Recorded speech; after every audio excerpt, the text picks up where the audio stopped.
Hello, Sequoia volunteers, and welcome to semester 2 of Future Profit. So this is going to be the video outline of next week's class. So what we're going to do first is we're going to welcome the students back, kind of see how their holidays went and everything like that, and also prepare them back for class.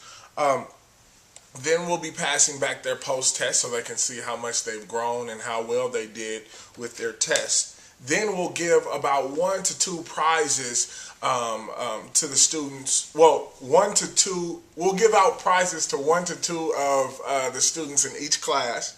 The one who did the best on the post-test and the one who was the most improved. After that, we'll pass out the pre-test, and then they'll do the pre-test. That'll be real short and sweet. Everything will be about kind of like true and false. So it should be real quick, about 10 minutes. And then we will be doing a review, and Jenny will explain the review. Hey everyone, so for the review, what we're going to do is we're going to talk about income and expenses, cash in, cash out. It basically is a review from last semester, but it'll lead really well into the budget simulation, which we're starting this week. So the budget simulation deals with income and expenses, so that's the main thing you want to make sure you get across. After that, you're going to be introing the budget simulation. Now, it's key to make sure that the students are feeling engaged with the budget simulation, so we're going to start out by telling all of the students to close their eyes and to imagine their life at 25 years old. When they're imagining, just give them some time to imagine, then tell them, okay, everybody open your eyes now, and then you're going to be asking them questions like, how many of you think that you're going to be married when you're 25 years old? How many of you think you're going to be single when you're 25 years old? And after each question, you're going to have them raise their hand. So you can say, raise your hand if blank, and you'll ask different questions. Now, as you ask these questions, you just want to give the students time to look around the room and see what their peers think, and just imagine what their life might be like in regard to those things. Other questions you can ask are, ask them to raise their hands if they think they'll own a car at 25, if they think they'll own a house at 25, if they think they'll live with their parents at 25. That can sometimes be a fun one to ask and see which students raise their hands. If they think they'll have a career at 25, and if they think that they might be in grad school at 25 or still in college or something like that. Once you do that, you're going to say, okay, for the next 5 weeks, we're going to be doing a budget simulation.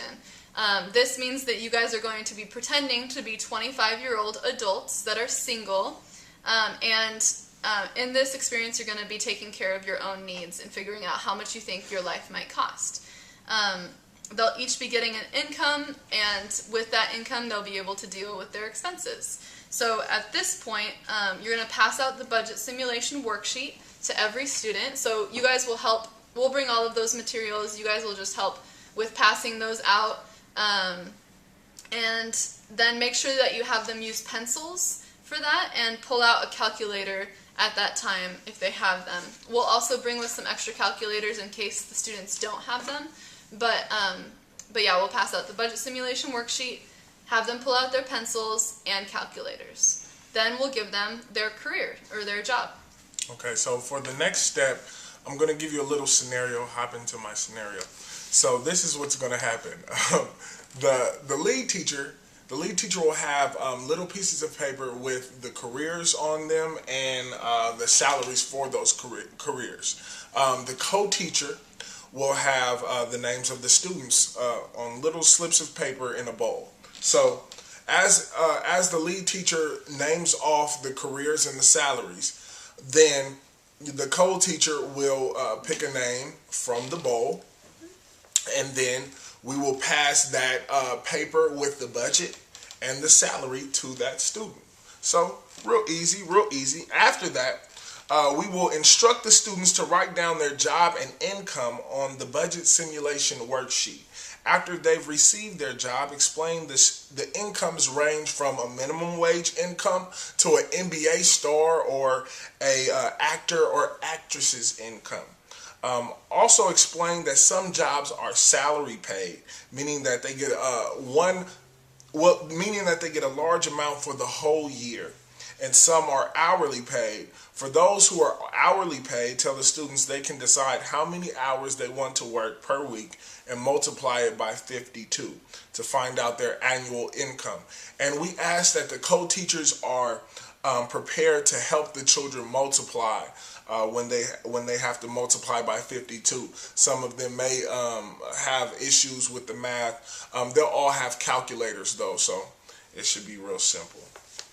Okay, so after they have their income and they've written it on their worksheet, then we're going to talk about taxes, and they're going to figure out how much they are going to be taking home per month. So you want to explain that if they have a salary or an hourly wage, that's without taxes taken out. And the reason why the government takes taxes out is for many different things. There's a list of things in number 6 on your budget simulation instructions that I've sent you. You can look at that if you want to get an idea of what we're thinking as far as what you can say about taxes. But the main things you want to communicate are that the taxes are taken out, so the salary isn't exactly what you take home, that like what taxes are used for, and the purpose of tax brackets, and how there's that people are taxed by a percentage of the amount of income that they take home, which helps relieve the burden on people who have lower incomes. During this time, you'll also help them with figuring out the amount of taxes that are taken out. It's a lot of math stuff, so again, they'll need their calculators, and you'll just be helping them make sure that the amounts are correct. Okay, so for our next item of the agenda, we want the students to draft out a budget from their salaries. Now, there may be students who say, well, I don't know how much car insurance costs, or I don't know how much rent costs, and we don't really expect them to. So, I mean, we don't want you to give them these answers and things like that. We just want them to estimate. And if they can't get a sense at all, let's tell them to kind of think on what their parents' budget might be and apply that to the job that they have, and either subtract or add to their budget. It's not that the students need to get a perfect budget. The budget will be revised week to week. This is for them to get a feel of the budget, for us to get a feel of the knowledge that they have of a budget, and we want them to be surprised week to week as there are revisions on their budget. So. Yeah, the week after this we'll be talking about the actual cost of living in the Bay Area, and so hopefully they'll be surprised by some of the amounts that they see. We'll also, at the end of class, just thank them for their participation in class, and then we'll collect the budget worksheets from them. If the class, if we run out of time and they're not able to do their budgets, then we may not collect the budget worksheets and have them do it as homework, but we'll kind of take it as it comes and see how the flow of the class goes. So that's the plan. We look forward to seeing you guys again next week, and if you have any questions, you can read that attachment that I sent you guys. It's all right here. And you can call us too. Feel free to call us anytime. So hope you guys have a great week, and we'll see you soon.